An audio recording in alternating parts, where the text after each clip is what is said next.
Hi everyone. चलो consumer protection act के हम केसेस देख लीजिए जो एग्जाम्स में आए। तो एग्जाम्स बेस्ड केसेस क्या क्या थे? अ school a school owned a school owned a swimming pool and offered the swimming facility to the public on payment of a fee। ठीक है, स्कूल है जो स्विमिंग पूल है और स्विमिंग फैसिलिटी देता है। यहाँ तक के तो समझ में आया। The school engaged a trainer, okay, a child while practicing swimming drowned and died। oh, incident काफी सीरियस हो गया था। The father of the child filed a complaint before the Consumer Forum alleging deficiency in service on the part of the school। तो उस father ने complain की है school के खिलाफ, that is against the school. And he has claim, एक important point यहाँ पे ये है कि डेफिशिएंसी इन सर्विस। तो इससे समझ में आया this case is regarding the deficiency in services. Okay, will he succeed, that is a question। will he succeed, that's the question। okay, यहाँ पे अगर हम डेफिशिएंसी इन सर्विसेज की बात करते हैं तो deficiency something kind of fault, imperfection, shortcoming या फिर ग्रॉस नेग्लिजेंस या चीजों को बराबर से नहीं करना। तो that's how the deficiency comes. Okay, तो हम लॉ के हिसाब से we can discuss what is the deficiency in service, कैसे उसको डिस्क्राइब करेंगे। आप चाहिए तो सेक्शंस रेफर कर सकते हो जो भी अपने क्लास में हम लोग ने की है। उसके साथ साथ अगर इसका आंसर ड्राफ्ट करें तो सिंपल वर्ड्स में ऐसे लिख सकते हो, the school and the coach both are liable for deficiency। both are liable, the school as well as the coach, okay, in rendering the service to the child, and therefore they are liable। See what has happened, the school ने जो facility दी थी वो एक child को protect नहीं कर पाई। there was a drown, that child died because of that। तो यहाँ पे failure to provide basic safeguards in swimming pool is a deficiency in service। providing the life-saving jacket or mechanism can be a fatal to the life of the trainees of the students। तो देखो, अगर आप एक swimming pool देते हो तो question से समझ में आता है कि एक बच्चे के लिए एक लाइफ सेविंग जैकेट होता है, एक पर्टिकुलर सेफ्टी किट्स होते हैं। Swimming pool is offered and the child was swimming, he drown, but where is the life saving jackets, where are the things जो बच्चे के लिए दी जाती है, उसके बारे में क्वेश्चन में नहीं लिखा।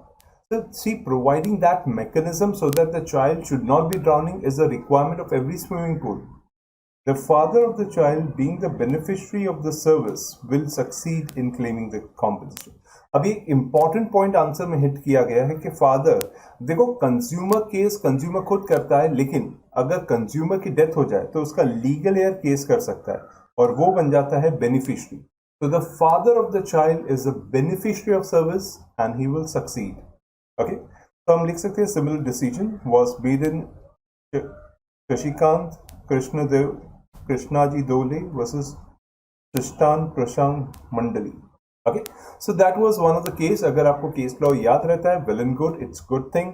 If you don't remember, don't worry, but don't write anything in exams. Okay, तो stick to the law, stick to the facts and discuss that much. ठीक है, अच्छा देखो, अभी क्वेश्चन नंबर 12 लेते हैं। क्वेश्चन नंबर 12 ये आया था 2007 जून में और सिमिलर क्वेश्चन 2018 में। तो कई बार क्वेश्चन सर सिमिलरली रिपीट भी होते हैं। यस, सिमिलर क्वेश्चंस रिपीट भी होते हैं। ओके, तो यहां पे हम लोग देखते हैं कि इस क्वेश्चन के अंदर जो टेनेंट है, तो the tenant entered into a lease agreement of a flat for the use as a residential house। जो टेनेंट है वो एक लीज एग्रीमेंट कर रहा है for a flat by using for a residential purpose. ठीक है, after occupying the flat the tenant demanded from the landlord to the effect some repairs and repaint the building. So that was demand made by the tenant कि sir इसमें repairs चाहिए, इसमें repainting चाहिए। The owner refused on the ground that there was no such clause in the lease agreement। Owner blatantly refused, ऐसा कोई था ही नहीं agreement, तो फिर मैं क्यों रिपेयर करूं। The tenant filed a complaint in the consumer forum for deficiency in service। Got it? So यहाँ पे again the case is about deficiency in services। Okay, that is the case we are dealing with, deficiency in service। Similar question जो next paper में आया था, Ram is the tenant entered into agreement of lease with Sham, the owner, for 10 years। The lease agreement did not contain provision for cleaning, repairing, maintenance of the leased property। Clearly did not contain। Ram requested to Shyam for providing maintenance service for the leased property. On refusal, Ram contended that he is a consumer and he is paying the rent for the leased property, but Shyam has not provided proper services or aforesaid services, which should be treated as deficiency. तो contention अपने अपने sounds proper कि अगर आपने घर दिया है, so you should be providing service in connection to it. Now the point that was raised in this consumer case कि एग्रीमेंट में ऐसी कोई सर्विसेज के बारे में लिखा ही नहीं गया था. So if somebody refuses, can you become a consumer? Okay, especially in the Consumer Protection Act, उस कंटेक्स्ट में पूछा गया.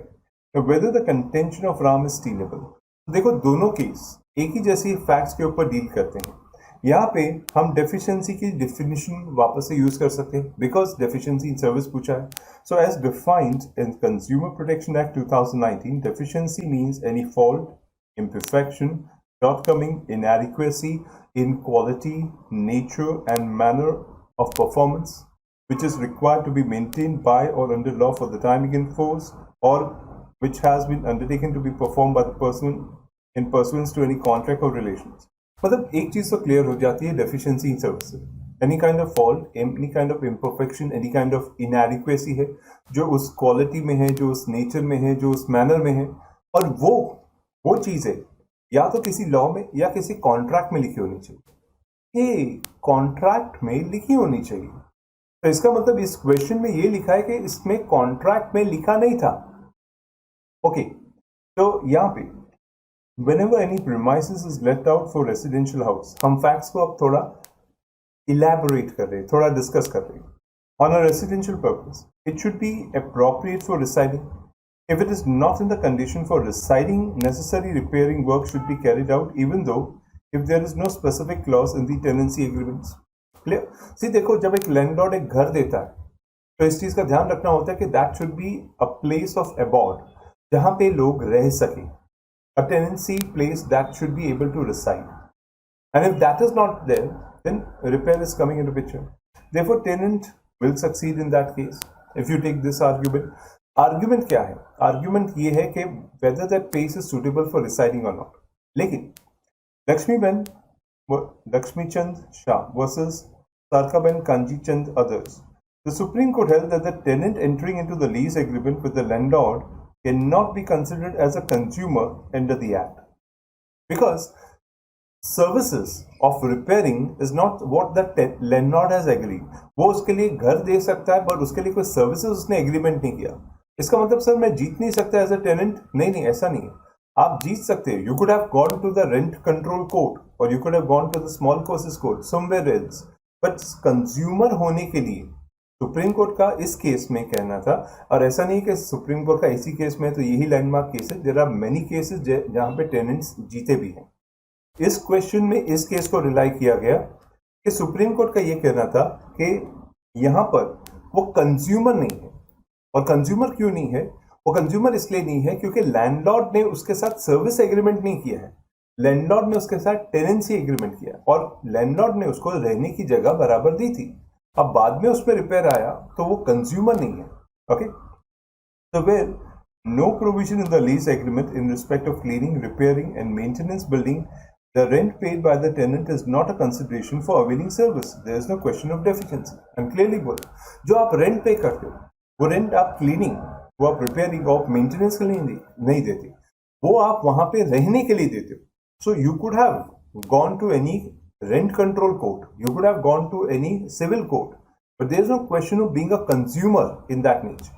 लेकिन अगर लिखा होता तो आप कंज्यूमर हो. इसलिए यहाँ पे एक पॉइंट में आपको बोल रहे हैं कि रहने लायक घर देना एसेंशियल सर्विसेज है. इसलिए टेनेंट उस चीज में सक्सीड करेगा अगर वो रहने लायक घर नहीं है तो. लेकिन अगर रहने लायक घर दिया और उसके बाद उसमें रिपेयर वगैरह आया तो ये देखना होगा whether the agreement provides it और नॉट. अगर एग्रीमेंट प्रोवाइड्स रिपेयर्स, मेंटेनेंस, क्लीनिंग्स तो फिर वो देना होगा. अगर नहीं आई रिपीट, तो फिर यहाँ पे फिर आप सिविल कोर्ट में केस कर सकते हो कि आप रेंट में एडजस्टमेंट्स कर सकते हो, लेकिन कंज्यूमर बन के कंज्यूमर कोर्ट में केस नहीं हो सकता. ठीक है, ये बात क्लियर हुई. ठीक है, देन 13th केस देखते हैं. ये 2009 जून में आया था और फिर उसके बाद 2011 दिसंबर में आया था। सिमिलर केसेस कई बार एग्जाम में रिपीट भी आ जाते हैं। A contract contains an arbitration clause. One of the parties, however, made a complaint before the Consumer Dispute Redressal Forum seeking the relief. The other party in defense pleaded that the Consumer Forum has no jurisdiction to entertain a complaint. Will the defending party succeed? Give reasons. तो एक contract है जिसमें arbitration clause है, ठीक है, और एक party ने कंप्लेन की है कंज्यूमर कोर्ट में अपनी रिलीफ मांगते हुए, और दूसरे पार्टी ने ये प्लीड लिया है कि कंज्यूमर कोर्ट के पास आर्बिट्रेशन क्लॉज वाली चीज को देखने का कोई ज्यूरिसडिक्शन नहीं है। अब क्या डिफेंडिंग पार्टी सक्सीड होगी? Interesting question. उसी तरह दूसरा क्वेश्चन था, Ramdhenu limited and diamond engineers entered into contract for supply of electrical equipments. The contract contained arbitration clause to refer the dispute to the arbitral tribunals. Ramdhenu Limited made a complaint to the Consumer Dispute Redressal for deficiency in service. Again, deficiency in service का case है. Opposite party opposed the complaint in the view of arbitration clause contained in the complaint. तो ले देके हम उसी question पे पूछे कि रामधेनु एंड डायमंड इंजीनियर्स के बीच में कॉन्ट्रैक्ट होता है, इलेक्ट्रिकल इक्विपमेंट सप्लाई करने का, और कॉन्ट्रैक्ट में आर्बिट्रेशन क्लॉज था, और रामधेनु ने कंप्लेन की है कि वो इलेक्ट्रिकल इक्विपमेंट बराबर नहीं है। There is a clear cut deficiency in service, rather equipment बराबर नहीं है, सप्लाई ऑफ इलेक्ट्रिकल इक्विपमेंट बराबर से नहीं हुआ, तो there is a deficiency in service. क्या ऑपोजिट पार्टी आर्बिट्रेशन क्लॉज के ग्राउंड पे अपोज कर सकती है? तो इस बारे में हम क्या बोलेंगे? एक एग्रीमेंट जिसमें आर्बिट्रेशन क्लॉज भी है और पर्सन कंज्यूमर कोर्ट में जा रहा है, तो क्या अपोजिंग पार्टी अपोज कर सकती है? देखो आंसर कैसे स्ट्रक्चर करेंगे। एक चीज तो समझ लेना कि अगर आर्बिट्रेशन क्लॉज होता है so matter can be referred to arbitration under section 8, लेकिन यहां पे ये देखना होता है क्वेश्चन ऑफ लॉ क्या है। अगर आपका क्वेश्चन ऑफ लॉ ये है कि whether there is a breach of contract, तो आप आर्बिट्रेशन क्लॉज में सूटेबली जा सकते हैं। लेकिन अगर आपका क्वेश्चन ऑफ लॉ ये है कि whether I am a consumer और not, whether there is a deficiency in service और नॉट, तो फिर आप कंज्यूमर फोरम में हो, डायरेक्टली हो। ये डिफाइन करना होगा क्वेश्चन ऑफ लॉ क्या है जिसके वजह से आप कौन से फोरम को अप्रोच कर रहे हो। It's not that every case has to go to arbitration mandatorily, and it's not that every case will not go to arbitration also. ये depend होता है what question of law is being framed. Okay. Now there is an arbitration clause in the contract, but the parties have not followed the procedure in the arbitration. Arbitration clause था contract, but the party did not follow the procedure. ठीक है? As per section 34 of Arbitration Act. Okay. Whenever parties have agreed for arbitration, any dispute shall be referred to the arbitration instead of civil court. बराबर? This section 34 of the arbitration, whenever the parties agree for an arbitration, then every dispute will be referred to the arbitration except civil court, and legal proceedings before judicial authority are liable to be stayed. Okay?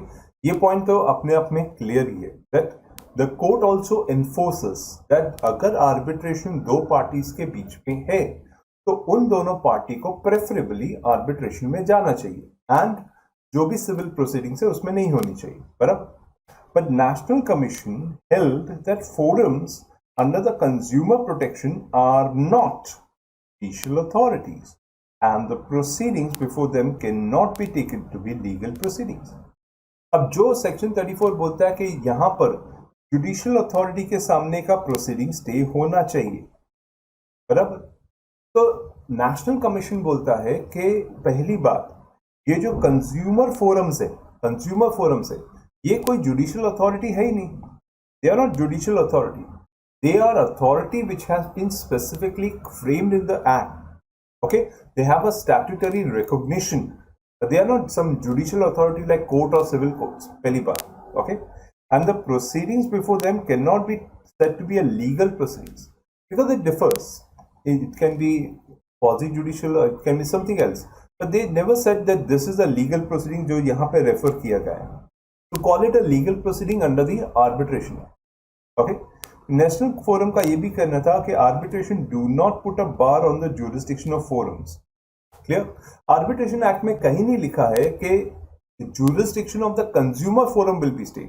देखो बार बार यहाँ पे insist किया जा रहा है कि civil court will not entertain, लेकिन यहाँ पे ये बात क्लियर है कंज्यूमर प्रोटेक्शन एक्ट से कि national consumer forums and consumer forums are not civil court, they are different than civil court.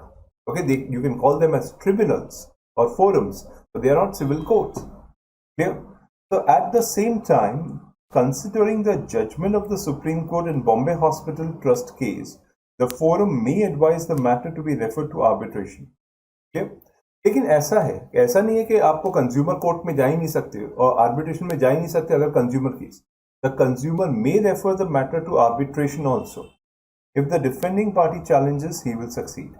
Okay, तो यहाँ पे ये एक्चुअली डिपेंड करता है क्वेश्चन ऑफ लॉ पे. अगर आपका क्वेश्चन ऑफ लॉ इस बेसिस पे है कि सामने वाला ब्रीच ऑफ कॉन्ट्रैक्ट करता है तो आप डेफिनेटली आर्बिट्रेशन की तरफ जा सकते हो.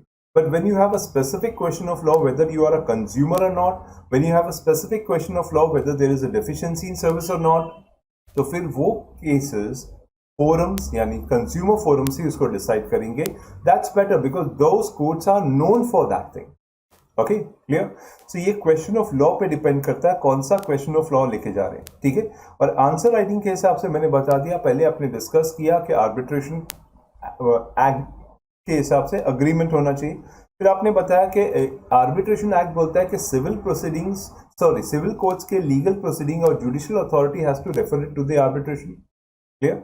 फिर आपने बताया कि नेशनल कंज्यूमर ने बोला कि they are not any kind of judicial authority और उनके सामने की proceeding is actually never a legal proceeding. फिर आपने ये समझा दिया कि ऐसा कोई आर्बिट्रेशन एक्ट से उनके ऊपर स्टे भी नहीं है, बार भी नहीं है ऑन नेशनल कंज्यूमर. लेकिन फिर भी आपने बताया कि अगर सुप्रीम कोर्ट ने बोला है कि अगर नेशनल कंज्यूमर फोरम को लगता है this is a question of breach of contract rather than consumer का, they can refer it to the arbitration. Okay, ठीक है. Then there is another question, a good question, थोड़ा लेंदी दिखता है. Okay, दिसंबर 2010 में आया था. प्रकाश aged 37 years was traveling from Mumbai to Delhi by air. Okay, when he occupied his seat in the aircraft, an announcement was made that his luggage was lying on the ground unidentified. Okay, and that he should disembark to identify the luggage. So यहाँ तक का case ऐसे आया कि प्रकाश मुंबई से दिल्ली जा रहा था और वो प्लेन चढ़ चुका था. जब वो प्लेन में बैठने लगा तब एक अनाउंसमेंट हुआ कि सर आपका लगेज अनआइडेंटिफाइड लगेज में पड़ा है, तो जो भी इस प्रकाश नाम का पर्सन है आके अपना लगेज आइडेंटिफाई करो. क्लियर? और इसी समय आइडेंटिफाई करो, नहीं तो ये लगेज सीज कर लिया जाएगा. ठीक है. Prakash was stepping down from the aircraft. ठीक है, तो उसने एयरक्राफ्ट के एयर होस्टेस को बोला होगा sir madam my luggage is there, तो I will step down. And the ladder was suddenly removed as a result of which he fell down, sustaining bodily injuries causing 10% disablement. As against the claim of 10 lakhs filed by Prakash towards the compensation, Airlines was willing to pay 40,000, which according to it was the maximum statutory liability of the airlines under the Carriage Act. अब interesting case क्या हुआ कि प्रकाश step out कर रहा था airplane की, और आपने देखा होगा वो ट्रॉली वाली वो जो व्हीलर्स आती है ना जिसपे व्हील्स होते हैं एयरक्राफ्ट के, वो उसने पीछे ले लिया होगा. पीछे लिया तो Prakash step down and he fall.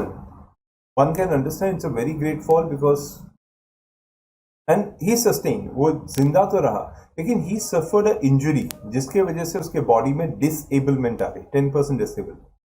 प्रकाश ने क्लेम किया कि उसको कम से कम 10 लाख रुपए मिलने चाहिए, जबकि एयर अथॉरिटी ने बोला है कि कैरेज एंड एयर एक्ट के हिसाब से 40,000 रुपए के से ज्यादा का कॉम्पेंसेशन नहीं दिया जाएगा. However, State Commission awarded 4 lakhs towards the compensation and additional 1 lakh for mental agony and distress plus cause. State commission में जब ये केस गया तो उन्होंने 4 लाख रुपया प्रकाश को अवार्ड किया और 1 लाख जो इस एयरप्लेन वाली कंपनी ने जो मेंटल एग्नी दी है, जो परेशानी दी है, जो कॉस्ट दिया है. Now question is the order passed by the state commission justified? Give reason with the referred case. Clear? Interesting question था कि क्या ये स्टेट कमीशन का जस्टिफाइड है. मतलब अब आप नेशनल कमीशन लेवल की बात कर रहे हो, तो you have to give reasons with justified facts. Okay, So let's see and understand that. ऐसा जो केस हुआ था, मॉड्यूल में भी दिया हुआ है, केस का नाम था Indian airline versus doctor Jiteshwar Ahir. Okay, तो this was one of the case, module में भी दिया था, इसके बेसिस पे ये पूरा क्वेश्चन बना है.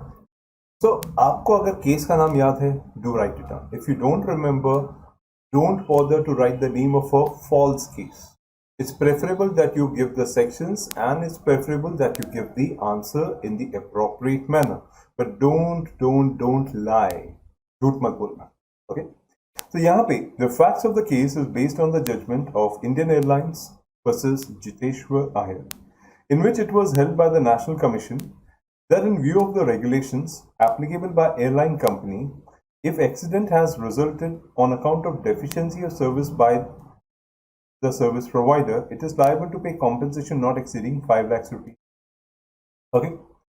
यहाँ पे ऑब्जर्वेशन वाली बात जो नेशनल कमीशन के सामने आई थी, दैट रेगुलेशन के हिसाब से जो एयरपोर्ट एयरलाइंस रेगुलेशंस होते हैं, उनकी कंपनी के रेगुलेशंस, कि अगर कोई एक्सीडेंट होता है on account of any kind of deficiency in service, okay, by the service provider, that is by the airlines industry, so they can be made liable to pay a compensation of 5 lakhs rupees. ऐसा उनके already regulation में लिखा था.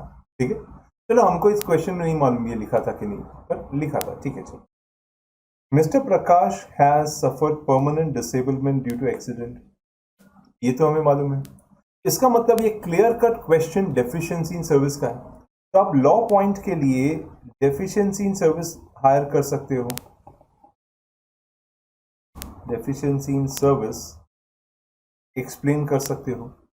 और हमें ये मालूम है क्वेश्चन में कि Prakash has actually suffered a disablement and which has made him incapacitating performing his occupation or business functions to the extent of 10%. That is, he is incapacitated. He cannot perform his functions. He cannot be doing his business or any kind of occupation. 10% तक उसकी body पूरी तरह disable हो चुकी. ठीक है. Therefore, awarding a compensation of 4 lakhs was justified. तो क्या स्टेट कमीशन का यह ऑर्डर जस्टिफाइड था? Yes, it was justified. क्योंकि considering the age of 37 years, अब ये कैसे मालूम पड़ेगा? ये क्वेश्चन में दिया हुआ है. एक आदमी 37 years का है और 10% इनकैपेसिटी हो चुकी है. तो considering the age of 37 years, complainant has lost an earning capacity. जो आदमी बडिंग एज ऑफ आगे बढ़ने वाला है, तो आने वाले टाइम में he could have earned more in the physical capacity. He has lost, not due to any kind of disease, but due to the fault of the service provider. So granting 1 lakh for mental agony was also justified. तो national commission ने बोला state का order justified है. State ने जो decision दिया वो भी अपने आप में जस्टिफाइड है. उसको आप इस बात में चैलेंज नहीं कर सकते कि ये गलत डिसीजन. नो वे. ओके ओके, अभी नेक्स्ट केस देख लेते हैं. यहां पर Mohan made a deposit of 1.5 lakhs. ठीक है, he made a deposit of 1.5 lakh to the housing board for a house proposed to be built by. अभी तक ठीक है, case is quite clear. There was a stipulation that the house would be completed within 2 years. Okay, fine. The house could not be completed and possession was not handed over as promised. Okay, the house was not completed, possession दिया नहीं है, तो यहाँ पर गड़बड़ शुरू हुई. The housing board pleaded that the construction was not up to the mark and expected level because of the use of low-cost technology. तो हाउसिंग बोर्ड ने बोला कि क्योंकि कंस्ट्रक्शन एज पर एक्सपेक्टेशंस नहीं था, अप टू द मार्क नहीं था, because of low cost technology, तो हम उसको कंप्लीट नहीं कर पाए. ठीक है. Expressing regret, the housing board suggested that it was prepared to refund the deposit amount, adding that there was no provision to pay any interest charges. तो housing board ने बोला देखो भाई, एग्रीमेंट के हिसाब से आपको आपका जो अमाउंट डिपॉजिट है वो रिटर्न हो जाना चाहिए, तो वो हम वापस देंगे, लेकिन इंटरेस्ट के बारे में तो कुछ लिखा ही नहीं था, तो उसके ऊपर कोई इंटरेस्ट नहीं. Now Mohan is not satisfied with the explanation and the intends to approach consumer dispute. आप बोलते हो लो कॉस्ट टेक्नोलॉजी से आप घर नहीं दे रहे, और फिर आप बोलते हो आपके ऊपर इंटरेस्ट भी नहीं मिलेगा, और कल को फिर आप बोलोगे यही घर हम बेच रहे हैं. He was not satisfied with the explanation. तो वो गया रिड्रेसल फोरम के पास. to claim the refund of amount and interest and compensation. Mohan demanded all the three. भाई मेरे को मेरा डिपॉजिट के साथ साथ इंटरेस्ट एंड कॉम्पेंसेशन भी चाहिए. इसमें पूछा गया will Mohan succeed, will Mohan succeed. Okay, अब यहाँ पे इस केस में हाउसिंग बोर्ड ने उसको प्रॉमिस किया है, पर हाउसिंग बोर्ड ने उसको डिलीवरी नहीं की है और उसका फिर वो डिपॉजिट रिफंड करना चाहते हैं. क्लियर? तो यहाँ पे clearly is there a deficiency on that part or a defect? What do you say? Or is there kind of injury or harm which has caused? Yeah, well, there is a clear-cut again deficiency on the part. Here is a clear-cut deficiency on the part. Okay, ये famous case था SP Davaskar versus Housing Commissioner Karnataka Housing Board का. So if you remember the case, good enough. If you don't remember, not bad. Okay, Housing Board should carry out necessary work to find out before accepting the deposit regarding the stability of the proposed construction work, soil testing, mud drops. देखो ये housing board की responsibility है. आप इतना सब नहीं भी लिखोगे, इतना तो लिख ही सकते हो कि हाउसिंग बोर्ड की रिस्पॉन्सिबिलिटी है before they start a work they should be sure that the work can be started. So how will they be sure? They can see the construction site, they can see where the soil, whether it is proper or not, whether there are blocks in the mud, so whether it can be diluted, you can make a foundation, then you can make a building. तो ये सारी चीजें आपको देखनी होगी. So it should satisfy itself on the technical standards. Housing board को इतना तो ध्यान रखना ही था that they should satisfy the technical standards. They should ensure that the houses if constructed on the specified land would withstand heavy rains. They have to ensure ना ये सब चीजें बराबर है. After 2 years from booking, अब ये facts में लिखा है after 2 years from booking. Okay, so Mohan made so and so and within 2 years, देखो इधर 2 years.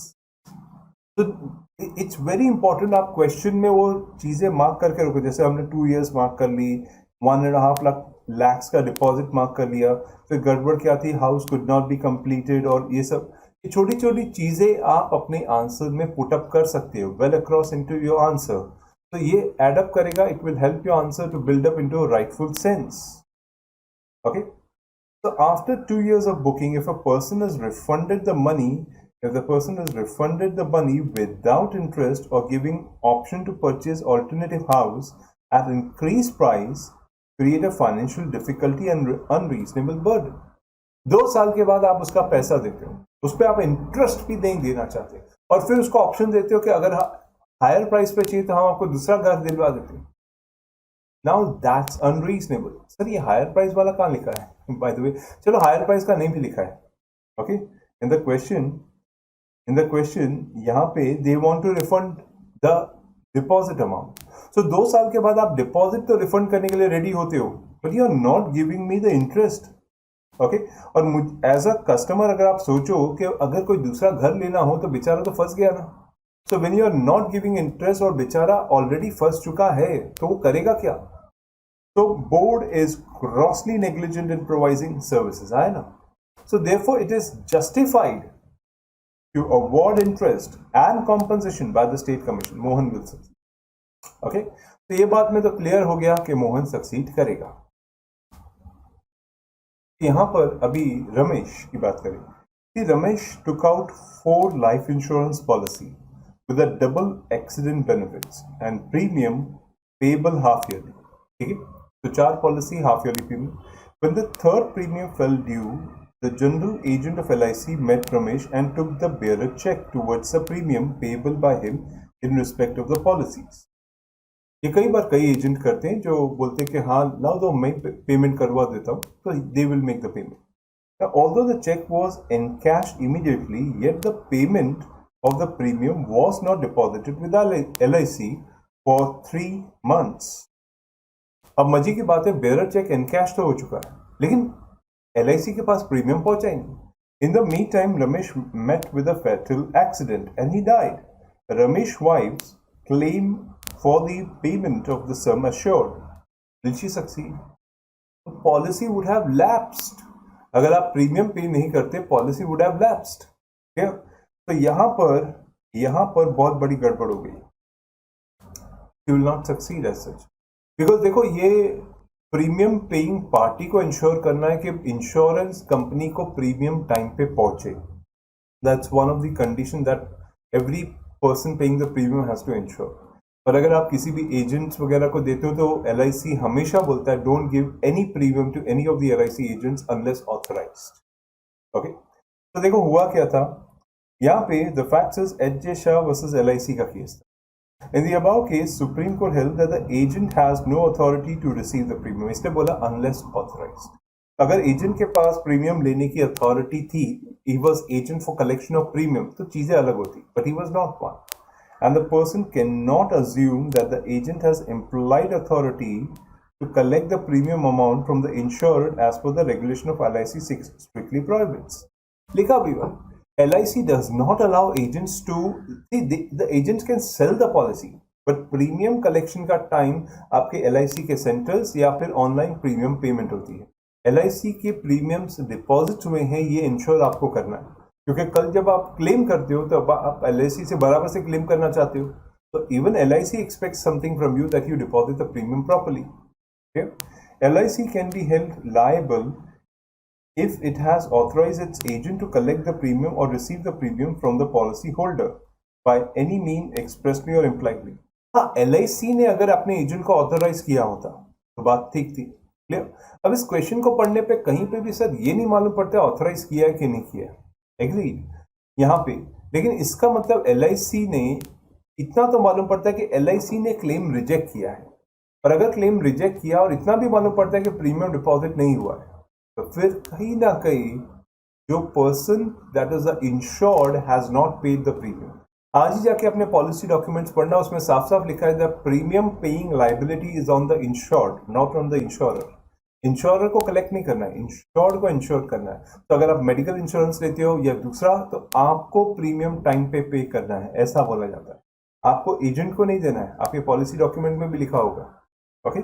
So based on the above, it can be suggested that Ramesh wives will not succeed. Okay, and when you pay the premium, collect the receipts. That's important. Okay, clear? Then 17th wala, again Ramesh coming into picture. Okay, यहाँ पे Ramesh, an industrial employee contributing to ESIC fund, was treated as an ESI hospital. ठीक है, hospital में देखे गए थे. Due to negligent hospital diagnosis at hospital, his condition deteriorated and he had to be shifted to the private hospital. Okay. Now he has filed a complaint before the Consumer Redressal Forum seeking compensation from ESI hospital. Okay. And his complaint was dismissed on the ground that medical services rendered by ESI hospital was gratuitous in nature. Gratuitous मतलब अपने आप में free of cost है. उसके अंदर we don't take charges for providing medical services, ऐसा बोला गया. State commission and national commission upheld the decision of the district forum. ठीक है. Now Ramesh intends to prefer an appeal before the Supreme Court. Fully succeed. इसका मतलब ये बात तो साबित होगी जो ESI सर्विसेज देता है, ये डिस्ट्रिक्ट फोरम, स्टेट कमीशन और नेशनल कमीशन ने बोला that is not a service covered for consumer. इसलिए रमेश को अपील करनी पड़ रही है. ये क्वेश्चन में बहुत इंपॉर्टेंट चीज आपने ध्यान दी होगी कि अपील में रमेश जा रहा है, ना कि इंश्योरेंस कंपनी. तो रमेश डिस्ट्रिक्ट फोरम पे हार चुका है, रमेश स्टेट कमीशन पे हार चुका है, रमेश नेशनल कमीशन पे आ रहा है, और अब रमेश जाके अपील कर रहा है. तो will he succeed? Okay, let's see. यहाँ पे ही will not succeed. Services rendered by ESIC hospital is free of cost, ऐसा Kishore Lal versus chairman employ state insurance company के डिसीजन में हेल्प किया था. As I'm telling you, remember each case differs. हो सकता है कुछ केसेस में ESI के अगेंस्ट आप सक्सीड भी कर गए हो, तो ऐसा नहीं है कि लैंडमार्क ऐसा ही हो सकता है. If you have certain suitable other cases you can side. ये सारे केसेस वही हैं जो मॉड्यूल में कहीं ना कहीं दिए थे. तो ESI किशोरी लाल हॉस्पिटल का case, Kishori Lal versus chairman of ESI का case, supreme court held that the appellant is a consumer as per the Consumer Protection Act. Okay, Ramesh is a consumer. ये बात तो क्लियर हो गई कि Ramesh is a consumer, and the services rendered by the medical practitioner or nursing home run by ESIC cannot be regarded as a service as it is free of charge. देखो service के definition में ये साफ साफ लिखा है, when a service is given free of charge it can not be called as a service in the consumer protection act. Free में दी गई सर्विस में कुछ पैसा ही नहीं दिया जाता, तो where is a question of calling it as a service. So as defined in section 2 subsection 1, the person availing the service under the insurance scheme of a medical care wherein the discharge for consultation, diagnosis, medical treatment are borne by the insurer, such service will fall within the ambit of service. Okay देखो service वहां पे हो सकता है अगर आप insurance scheme के अंदर कुछ बात कर रहे होते हैं। इंश्योरेंस स्कीम में बात करने का मतलब होता है जैसे आप बता रहे होते हैं कि मेडिकल केयर, कंसल्टेशन सर्विस है, मेडिकल ट्रीटमेंट है, वो सब सर्विसेज हमने ली थी और वो बराबर नहीं थे, जो भी था, तो वहां पे आप इंश्योरेंस कंपनी को लायबल कर सकते हो, दैट्स सर्विसेज, बिकॉज उसके लिए आप प्रीमियम पे करते हो। बट ये जो ईएसआई की सर्विस है, that's not a premium paid service for ESI activity. ESI is a statutory payment. Remember, ESI is a statutory payment. It's not particular insurance company से आपने medical insurance ले रखा है। It's a statutory payment जहाँ पे आपको gratuitous treatment मिलता है, free of cost treatment देता है hospital. Clear? और इसीलिए employees के benefits के लिए बनाया गया है। Because अगर ये ground लूँ कि सर मैं तो statutory payment करता था, तो मैं तो tax भी statutory देता हूँ, GST भी statutory देता हूँ, so in that case, I can ask any of my government servant to be my servant also. But that's not the way. You know that.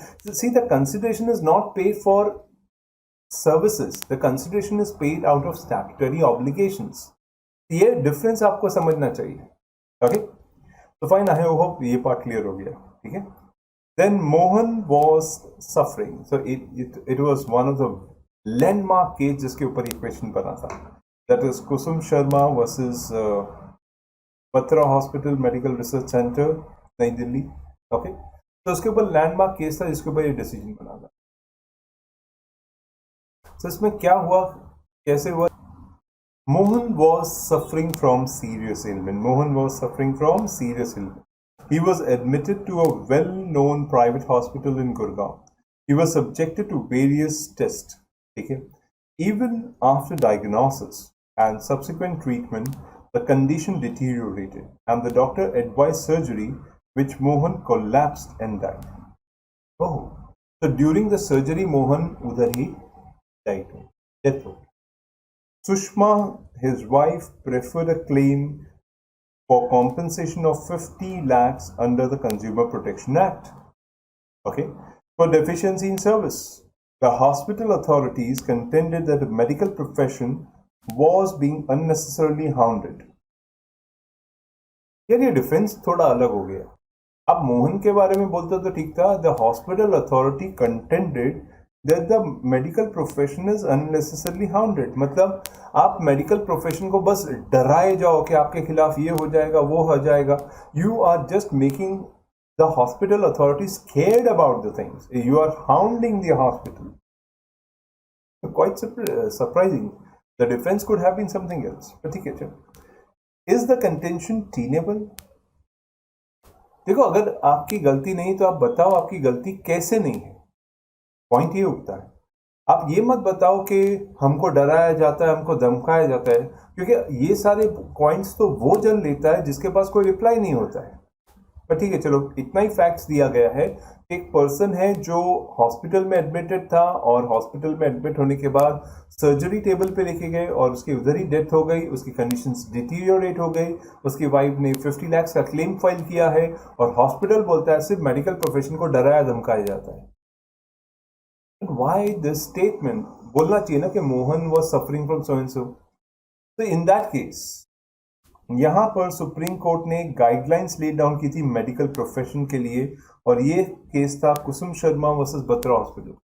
Supreme court held that while deciding whether medical profession is guilty of medical negligence, the following is a well known principle must be kept. और by the way Kusum Sharma यानी वो lady इस case में succeed हुई। Okay, तो उसको देखते हुए गाइडलाइंस ले डाउन की थी क्या? Negligence is a breach of duty exercised by omission to do something which reasonable men, guided by those considerations which ordinarily regulate the conduct of the human affairs, would do, or do something which a prudent and a reasonable man would not do. देखो negligence का मतलब क्या होता है, आप एक breach of duty कर रहे हो, आपसे एक ड्यूटी एक्सपेक्ट की जा रही है और आप उसको परफॉर्म नहीं कर पा रहे, आप उसको सही तरीके से इम्प्लीमेंट नहीं कर पा रहे। और ये किससे एक्सपेक्ट किया जा रहा है? ये उस पर्सन से एक्सपेक्ट किया जा रहा है जो पर्सन ह्यूमन अफेयर्स से डील कर रहा है, और वो as a prudent, as a समझदार आदमी, as a reasonable man would have expected कि उससे ये करना चाहिए, लेकिन उसने वो ऐसा नहीं किया। That's where negligence comes in. The negligence is an essential ingredient of the offense. If there is no negligence, there is no if there is no negligence, then things are proper. The negligence to be established by the prosecution must be culpable or gross, and not negligence merely based on error. It should not be a subject of error. It should be a gross negligence coming into picture. The medical profession is expected to bring a reasonable degree of skill, knowledge, and must exercise reasonable care also. So you have to see that medical profession has to be very careful. Yeah, they have to take reasonable care. Neither the very highest nor the low degree of care, and compare competence judged in the light of the particular circumstances. Each case is what the law requires. उनसे एक अच्छे से care देखभाल करने की expectations होती है, तभी तो लोग डॉक्टर्स के पास जाते हैं। So सुप्रीम कोर्ट के गाइडलाइंस में क्लियरली लिखा था कि medical profession has to take reasonable care, they have to जज properly the situation and then take the steps. Okay, a medical practitioner would be liable only where his conduct fell below the standards of a reasonable competent practitioner. So ऐसा नहीं कि हर case में वो liable होगा. Only when a doctor or a medical practitioner cannot perform his duty as per a competent practitioner, तब liability आएगी. In the realm of diagnosis, the treatment, there is a scope of genuine difference of opinion, and one professional doctor is clearly not negligent merely because his conclusion differs from the other doctor. See, medical profession में there could be difference of opinions. There are difference of opinions, and ऐसा नहीं है कि just because one doctor has a different of opinion from the other, so the other one is negligent. Clear? See, medical profession is often called upon to adopt a procedure which involves higher element of risk, but which he honestly believes in providing the greater chance of success for the patient, rather than a procedure invoking lesser risk but a higher chance of failure. So medical profession में ऐसा है, sometimes the doctor has to take a higher risk, but where there is a greater chance of success, rather than ऐसा नहीं है कि let's take the lowest possible risk, but then there is a greater chance of failure. So because of the professional looking to the gravity of the illness, taking the higher element, risk to redeem the patient is out of his suffering, which did not yield the desired result, may not amount to negligence. So if a person अपनी professional duty में एक professionally एक patient को देख रहा था, and it was the illness which has actually caused the patient to die, it was not the negligence of the doctor, then the doctor cannot be called negligence. It was the suffering of the person that made him to die. Okay?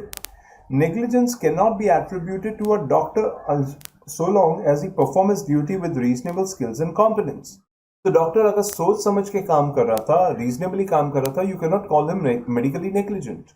Merely because the doctor chooses one course of action in preference to the other one available, he would not be liable if the course of action chosen by him was acceptable to the medical profession.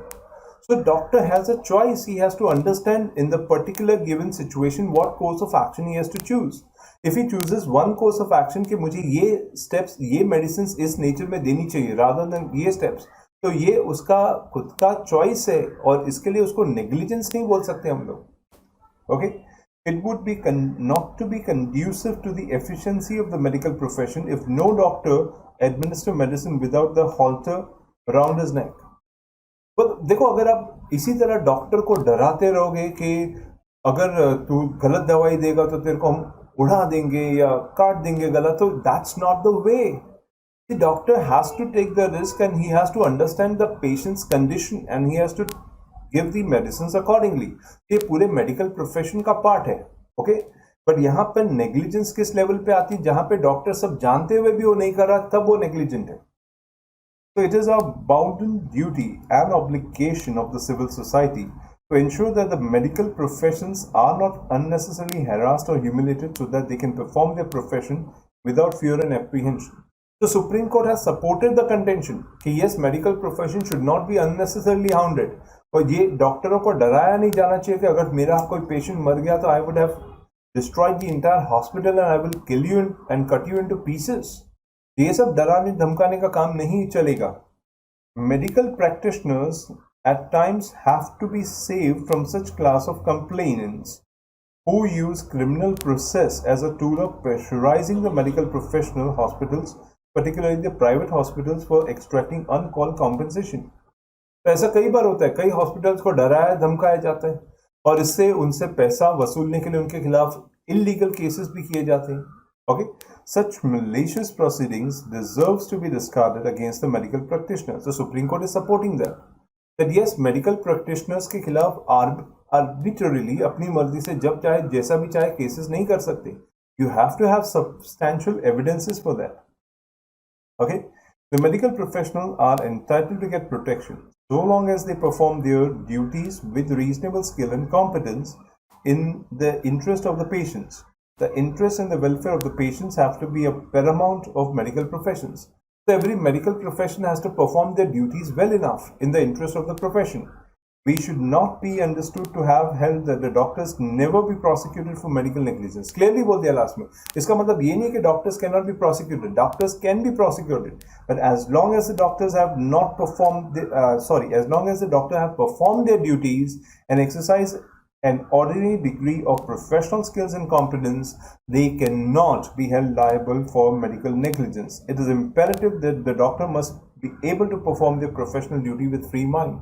ये बहुत जरूरी है कि doctor अपनी duty सही तरीके से perform करें, उसके ऊपर अननेसेसरी प्रेशर ना डाला जाए. पर इसका मतलब ये नहीं कि डॉक्टर्स के खिलाफ कोई केस नहीं किया जा सकता.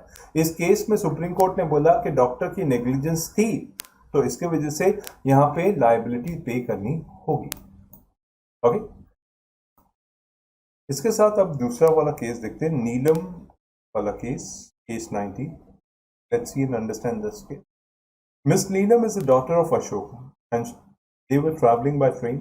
She fell down from the running train when she was passing through the inner connecting passage between the two compartments. Oh, and died as a result of the crush injuries on her head. देखो, ट्रेनों के बीच में ऐसे compartment लगे रहते हैं, you must have seen. लेकिन ये जैसे ऐसे स्लिट कर जाए तो कोई भी इस पर पैर रखेगा गिर जाएगा.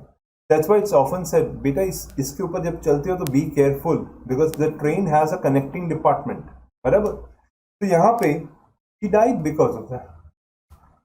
Ashok claimed compensation from the railway for deficiency in service. Railway contended that the redressal agency under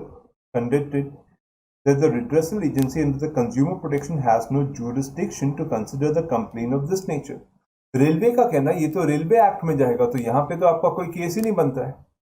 Okay.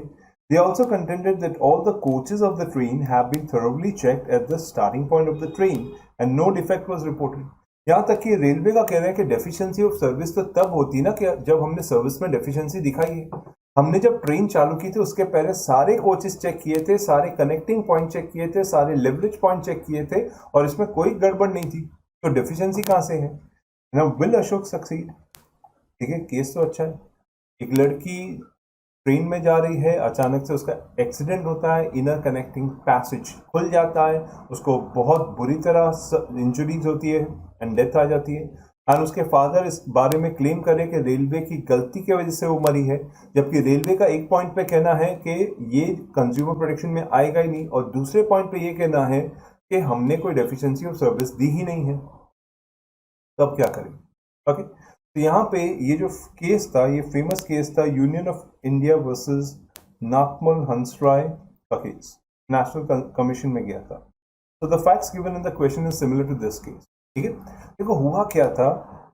हुआ ये था in which the daughter of the respondent यानी मिस्टर अशोक गिवन केस में, she fell down from the running train when she was passing through the interconnecting passage between the two compartments.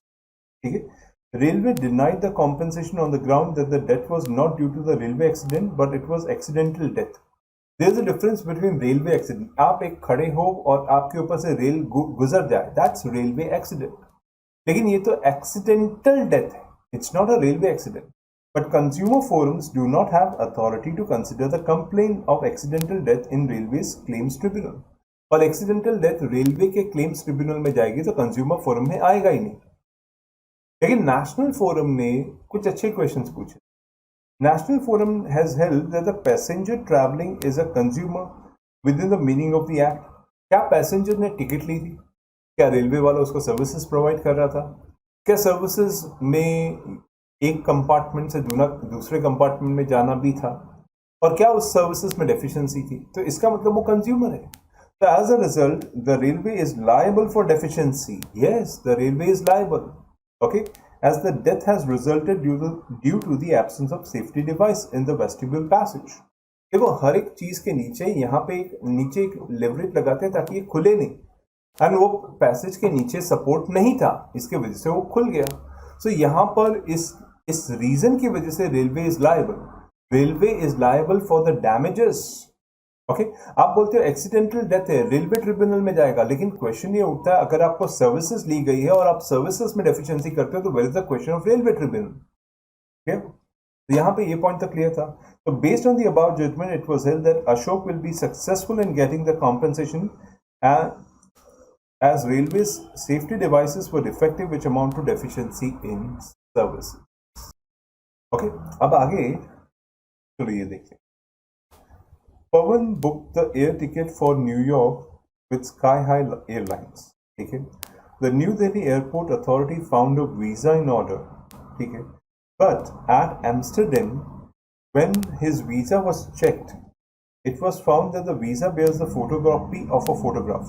Not a photograph, but a photocopy of a photograph. Thus, Pawan missed the flight to New York. However, the airlines helped him to reach New York on same day. And after reaching New York, Sky High Airlines tendered an apology to Pawan for inconvenience caused to him and paid a goodwill gesture, a sum of rupees 2,500. That is few dollars, I guess. Now, Pawan filed a complaint with the National Commission under the Consumer Protection Act. Will Pawan succeed? तो case ऐसा है कि पवन New York जा रहा था. New Delhi वालों ने passport check किया, सारी चीज़ें बराबर थी. और फिर वो एम्स्टरडेम पहुंचा. एम्स्टरडेम से न्यूयॉर्क जाना था, फ्लाइट लैंड करके जाती है ना. तो यहाँ पे एम्स्टरडेम पे जब उसका चेक किया गया पासपोर्ट, तो उसमें मालूम पड़ा Pawan has fixed not a photograph but a photocopy of a photograph. And Pawan missed the flight because of that. फिर उन्होंने एम्स्टरडेम वालों ने क्लैरिफिकेशन लिया होगा न्यू दिल्ली एडमिनिस्ट्रेशन से, और वहाँ से क्लैरिफिकेशन आया. फिर बाद में स्काई हाई ने उसको न्यूयॉर्क पहुँचा दिया. लेकिन उसके वजह से पवन जो इनकन्वीनियंस कॉस्ट हुई उसके लिए वो compensation that is sky high वालों ने अपनी जेस्चर के हिसाब से 2,500 रुपये दिए.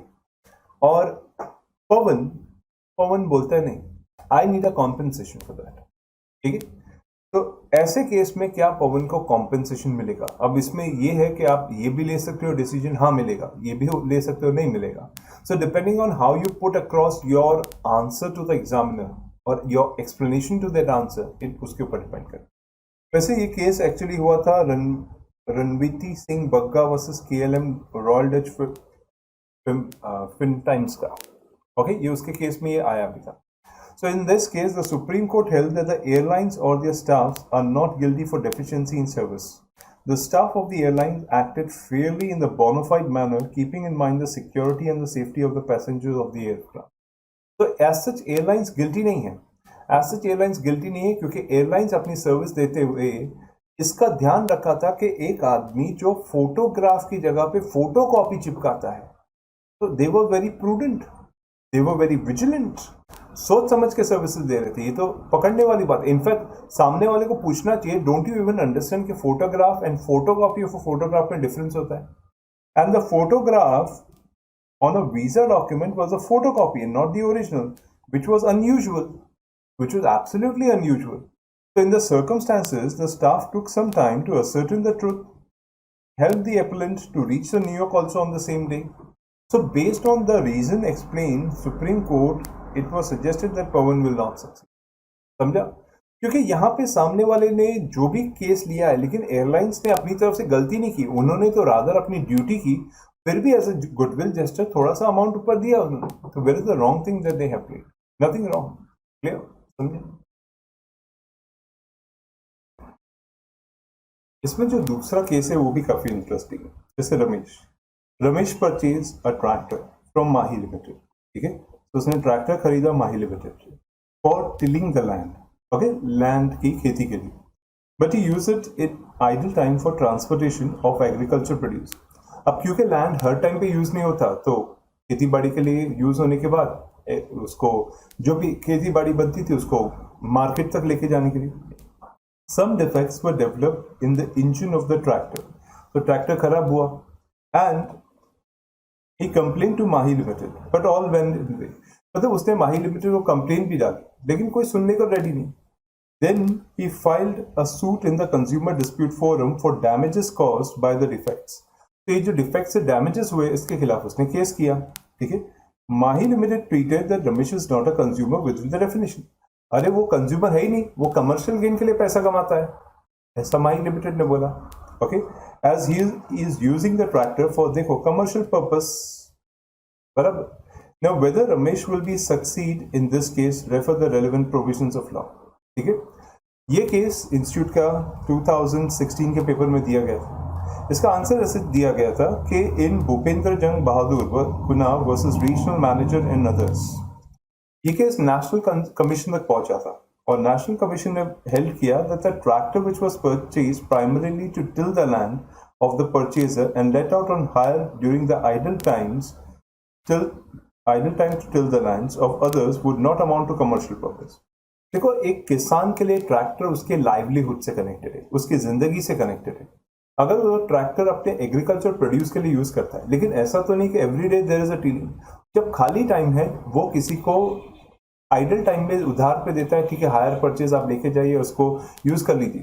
तो as such he is not losing a title of his livelihood for that purpose. As a result the fact in the question is similar to the above referred case and therefore Ramesh will succeed in the case. यहाँ पे Ramesh was not using for commercial purpose, therefore he is a consumer. यहाँ पर ये question services पे नहीं था, consumer पे था. Okay, use of the tractor to till the land for the livelihood is not a commercial purpose. आया, and when the goods are used for the commercial purpose persons can not be said to be consumers. बराबर. उसी तरह second case था, Sohan has truck which is driven by the driver. Okay, Sham, driven by the driver Sham, but Sham did not have a valid license for driving the truck. Okay? The truck was insured with the insurance company. On the way, all of a sudden, the truck started burning. or truck burned karne laga. Sohan filed a claim with the insurance company, and the insurance company repudiated the claim on the ground that the driver of the truck did not have a valid license. अब उसने claim reject कर दिया कि यहाँ पे valid licence आई नहीं, claim rejected. And Sohan is like, पर claim क्यों रिजेक्ट हुआ? मेरा था, that is the point was, यहाँ पर अपना पर्टिकुलर ट्रक था वो बर्स्ट हुआ, पर उसमें तो ड्राइवर था ही नहीं. ड्राइवर ने कहाँ गलती की? The truck owner pleaded that the claim is not relating to driving of the truck. Exactly, but the insurance company did not change its earlier decision. So Sohan filed a complaint in the District Consumer Forum. Will Sohan succeed? Interesting case. ये था December 16 का case और इसमें था Jitendra Kumar versus oriental insurance का case. Okay, another case जहाँ पे supreme court held that where the fire has occurred due to the mechanical failure. And exactly ये फायर मैकेनिकल फेलियर थी. It was not something which was done by that party and not due to any act or omission of the driver. Exactly, driver ने कुछ नहीं किया था. So the insurance company cannot repudiate the claim because of the lack of valid license. So just because there is a lack of license, you cannot reject the claim because mechanical default हुई थी यार. So fact in the question, similar to the above judgment, truck started burning without default of the driver. Therefore, Sohan will succeed in the claim. Point is far more clear. Okay? The next one is case of Samir. Samir on a holiday with his family hired a taxi service. ठीक है sir, Sameer holiday पे जा रहा है, उसे taxi service ली है. The taxi was in a poor condition and driver had not adequate rest and drove rashly. तो कई बार लगता है वो नाइट ड्राइविंग करके आते हैं ड्राइवर, नींद में होते हैं, तो he was driving rashly. Eventually it went burst in the middle of the way. मतलब last one. Samir and his family could not reach the airport in time to catch the flight. ठीक है, तो taxi खराब हो गई और Sameer airport नहीं पहुंच पाया. Sameer decide whether Samir can be treated as a consumer. Now the good question is, can Samir be, यहाँ पे हम consumer का definition लिख सकते हैं. यहाँ पे definitely आप consumer का definition लिख सकते हो. Okay, मैंने short में इसका सिर्फ conclusion लिखा है. A person who avails or agree to avails of hire or services of any kind is a consumer and therefore Mr. Samir has to be treated as a consumer. लेकिन अगर आप चाहो तो इसका definition लिख के और फिर उसका आंसर लिखो, that will be far better. Okay, then 24th case, Pankaj booked a flat in Sagar Housing Board Colony. ठीक है, Housing Board registered it and agreed to give the possession within 2 years. So 2 साल में sir आपको घर मिल जाएगा. Okay. After receiving the price of the flat, Housing Board failed to give possession to Pankaj.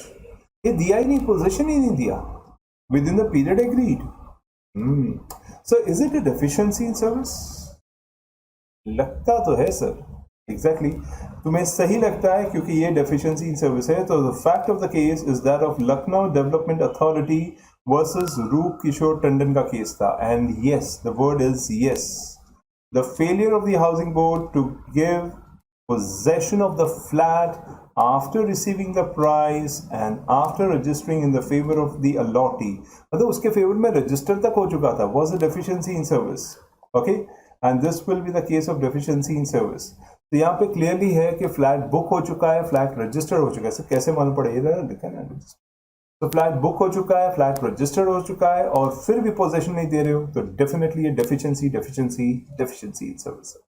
Okay, then case 25. यहाँ पे mister X, a student after making the payment of examination for the bachelor of engineering examination took examination. ठीक है, सो हुआ क्या था, एक बच्चे ने अपने इंजीनियरिंग एग्जाम की पेमेंट की थी और उसके बाद एग्जामिनेशन लिया, but university fail to conduct the examination. तो किसी कारण की वजह से यूनिवर्सिटी एग्जामिनेशन इन टाइम नहीं कर पाई. Okay, consequently the evaluation of the answer sheet and the declaration of the result was also delayed. अब इसके वजह से हुआ क्या, इसके वजह से हुआ कि mister x could not get admission in post graduate courses of the other university. और मिस्टर एक्स इंडिया के बाहर जाना चाहता था. अब बाहर जाना चाहता था कि वहाँ की यूनिवर्सिटी तो एकदम टाइम स्पेसिफिक है कि आपको इतने टाइम में एप्लीकेशन करना होगा. लेकिन मिस्टर एक्स बोलता है मेरा जब तक रिजल्ट ही नहीं आया तो मैं एप्लीकेशन क्या करूँ. He lost entire one academic session. He was agreed with the functioning of the university and he filed a petition with the State Consumer Forum. Will he succeed? ये हमने पहले भी ऐसा पढ़ा हुआ. Conducting examination is not a service. I repeat, conducting examination is not a service. क्योंकि अगर वो सर्विस लेता तो मैं एग्जामिनेशन फीस पे करता हूँ तो मुझे तो पास करना ही चाहिए ना. Conducting examination is not. हाँ, वो चाहता वो यूजीसी में कंप्लेन कर सकता है, यूनिवर्सिटी ग्रांट कमीशन में, वो वहां पे उसका रेलिवेंट था. लेकिन बीइंग अ कंज्यूमर अगर वो बोलता है कि आप एग्जाम भी कंडक्ट करो, मैंने फीस पे की है और आपको मुझे पास भी करना पड़ेगा क्योंकि मैंने फीस पे की है, तो ये गलत हो जाएगा. एग्जामिनेशन देखो, giving education could be service, मैं मानता हूँ आपको कोई एजुकेशन दे रहा हूँ, दैट कुड बी सर्विस. लेकिन अगर मैं एग्जाम्स कंडक्ट कर रहा हूँ, that can not be held to be a service. So conducting examinations cannot be a service. Okay, clear. Okay, fine. So Alex Rubella versus Vice Chancellor Bangalore University का case था and the National Commission held that university is conducting examinations, evaluating the answer sheets, publishing the results, was not performing any services for consideration. Exactly. पैसा लेके university exam तो ना conduct कर रही थी. That's not the service which university gives you. University gives you education. That's the service. आप बोलो उसने education में बराबर नहीं दिया, that could be the service. But just because it was conducting examination, it's not the service. Okay? And the candidate who appeared for the examination cannot be regarded as a consumer. In the line, X will not be treated as consumer. But हाँ, if he wants, he can go to UGC. University Grants Commission या दूसरे act में उसका relief है, but he cannot be taking a relief in this one. Okay, and the other one is Rajni. Rajni has got herself operated in Devarshi Hospital for removal of her uterus. ठीक है, as cyst was found to have developed in the near one of the ovaries. Okay, तो एक तरह की बीमारी develop हो गई थी, एक तरह का एक प्रॉब्लम शुरू हो गई थी, इसके वजह से उसको यूट्रस निकालना पड़ा था. The surgeon who performed the operation left abdominal pack in the abdominal. Oh. जिसने ये ऑपरेशन किया था उस डॉक्टर ने एब्डोमिनल पैक जिससे वो निकाला गया था वो उधर ही रह गया. This caused lot of pain and suffering and uneasiness to her. होना भी चाहिए, एक फॉरेन पार्टिकल है आपकी बॉडी में. तो abdominal pack was subsequently removed by another surgical operation and it was alleged that due to the negligence of the surgeon the patient suffered all the consequences. ठीक है. Now, therefore, it should be treated as a negligence in the treatment. But the hospital authorities contended that the patient's problem was removed by the second operation. Hence, it is not deficiency. यहाँ पे hospital ने बोला sir हमने देखो माना गलती हुई, लेकिन हमने तो उसको ठीक कर दिया. एक गलती जब गलती के तौर पे छोड़ दी जाए तो वो एक गलती है ना, लेकिन अगर एक गलती को अगर आप ठीक कर दो तो वो गलती नहीं है. क्लियर. तो यहाँ पे हमने गलती ठीक कर दी तो हमको किस बात की पनिशमेंट दी जा रही है, किस बात के लिए? Consumer case. पर Rajni sought the relief under the consumer stating that this negligence may be treated as deficiency and compensation may be paid to her. Rajni का कहना है जब तक वो फॉरेन पार्टिकल मेरे अंदर था मेरे को कितनी तकलीफ हुई है and I have passed through a real time situation, तो इसके लिए मुझे compensation मिलना चाहिए. ओके. अब ये फैक्स वाला केस क्या था? ये फैक्स वाला केस था जून 2019 के पेपर में पूछा था, अपर्णा दत्ता वर्सेस अपोलो हॉस्पिटल का केस था. In this case, the plaintiff got herself operated for the removal of the uterus in the defendant's hospital. During the operation, the abdominal pack was left in the abdomen. The case, the same was removed by the second operation, बराबर है. And it was held that leaving a foreign matter in the body during the operation is a case of negligence. Supreme court की guidelines वही थी कि अगर doctor negligent है तो वो माने वो नेग्लिजेंट है. And the doctor who performed the operation and the hospital was liable to pay compensation of 5,80,000 to the plaintiff. तो यहाँ पे compensation देना तो बनता है boss. Okay. And 27th case December 19 के पेपर में आया था. Avanti took a motor car insurance from Health Trip Insurance Company. तो देखो इंश्योरेंस के काफी सारे केसेस आ चुके हैं इस केस में, तो आपको ये समझना कि कौन कौन से टाइप ऑफ केसेस आते रहे हैं. यहाँ पे जो इंश्योरेंस वाले केस है, इस केस में क्या हुआ था? A cheque was issued under a contract of insurance of motor car by the insured, ठीक है, for the payment of premium of the policy. However, the check was dishonored for want of funds in the accounts. तो उसने check तो दिया था पर check dishonour हो गया क्योंकि सफिशिएंट बैलेंस नहीं था. Meanwhile, the car met with the accident and badly damaged. हो. कार का एक्सीडेंट हो गया और वो बुरी तरह डैमेज हो गई. Okay. Killing the insured owner. ओहो, डेथ भी हो गई. The claim of the insured amount was repudiated by the company. Very obvious, क्योंकि आपने प्रीमियम पे नहीं किया. So whether the contract of insurance has been performed, analyzed under the Indian Contract Act, and whether the claim of the insured amount to be removed under the health tree. मतलब देखो ये consumer और contract का एक blend करके question दिया गया है. आपको दोनों सेगमेंट को एनालाइज करना है, Indian contract as well as the other one. So the similar facts happened in National Insurance versus Seema Malhotra case, 2001 का केस था. यहाँ पे supreme court held that applying the principle envisaged in section 51, 52 and 53 of the Indian Contract Act. Okay. Reciprocal promises and promises made by one party to the other party. So applying that principle relating to reciprocal promises, insurers need not to perform his part of the promise when the other party fails to perform his part of the promise, does not liable to pay the insured amount. Exactly. मतलब अगर आप premium पे नहीं करते तो you cannot expect a compensation from the company. You have to ensure that the premium has been duly paid. Okay. So if the insurer is not performing one part of the contract, you cannot expect the other party to perform that part of the contract. So where the insurer fails to pay the premium promise, and when the check was issued by him towards the premium is returned dishonored by the bank. Okay. Bank concerned, the insurer need not perform his part of the promise. Clear था?